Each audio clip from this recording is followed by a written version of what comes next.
Okay, so the Detroit Red Wings have made their first free agent signee, a forward or winger by the name of Andrew Copp. I think that's how you pronounce it.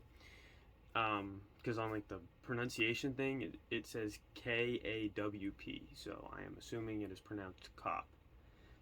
But Andrew played pretty well last year. He scored 21 goals and had a 50 plus point season, splitting time between Winnipeg and the Blue Jackets. I believe. I know he played for Winnipeg at the end of the season, but he had the best numbers of his career and did it next to a guy by the name of Artemi Panarin. So it kind of makes me wonder, as a Red Wings fan, what's that going to be like if we put him next to a Jacob Vrana or a Tyler Bertuzzi or even a Robbie Fabry? Just someone who can work with him in somewhat of a similar way. This dude could produce some pretty good points. Just saying, just saying. Contract details right now are 5 years, which 5 year contract from Steve Eiserman must mean you're doing something really right. But 5 years for 5.6 million AAV.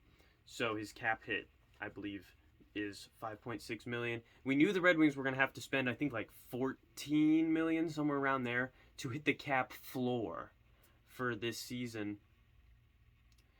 And so we've still got a little bit just to hit the cap floor. We've still probably got to sign another player to a similar contract, which means another player of a similar caliber, hopefully.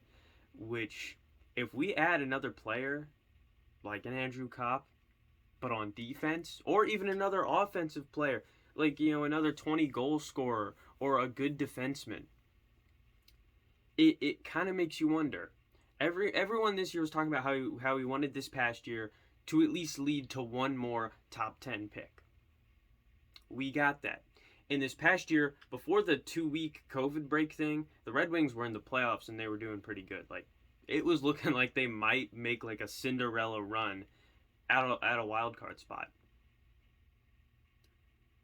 And with the recent moves Stevie is making, drafting Casper with his first round pick, a very NHL ready player, and now signing Andrew Copp's 27 years old. He's entering his prime, and we've signed him basically to last his whole prime. And he'll probably decline at the end of the contract. I'm guessing we will trade him because the 5 million isn't that bad of a contract to trade when a player is on the decline, especially to like a rebuilding team that just needs cap filler. But it kind of makes you wonder, is Steve Yzerman making a playoff push? I'm not going to complain if he is. I know there are some fans who are like, we need another year of sucky hockey. We need another year of being horrible.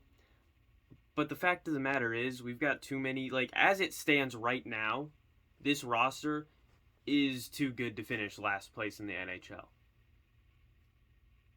It's bad enough to finish, the same as last year, but it's not bad enough to finish as bad as some people want us to finish to get a really good pick.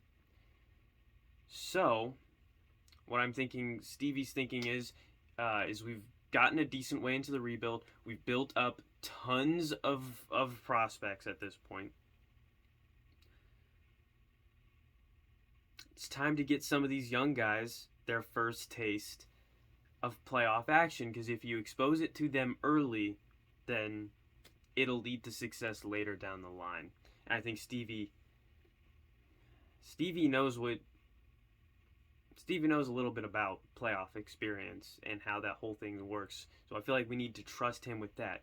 But the first rule of Steve Yzerman is you don't know anything about Steve Yzerman. So I know nothing of the Steve Yzer plan at this point. It's whatever he wants. I mean, it's always whatever he wants, but you never know what his plan is. And I know he says he's not trying to trick anybody, but I feel like somewhere right now Steve Eiserman is sitting in a chair just laughing at everyone. Just laughing. So, yeah, I love this signing. This signing's really great. He's going to add amazing depth. I don't think he's going to crack the first line, but a good second or third line forward who is going to provide us 40 points, 50 points. Who's going to complain about that? Because he's going to be, again, he's going to be playing with guys like Bertuzzi, Fabry, Vrana maybe, Rasmussen, like those kind of guys, Joe Valeno maybe, Jonathan Berggren maybe, guys that are goal producers. I know some people be like, Rasmussen, goal producer. Second half of the year, you can't tell me that guy wasn't lighting the hockey world on fire. If he can carry that into this next season, it'll be beautiful. But yeah, he's going to be playing with guys who can produce goal scoring opportunities or score goals themselves and stuff like that. So I think it'll be really, really fun to see where he fits in this lineup because oh my goodness, we just signed another player. I need to wrap this up. There's more signings. See you guys next time. As always, I'm not funny, and we got more Steve Eiserman stuff going down, bro. Just got unlucky on a few plays tonight.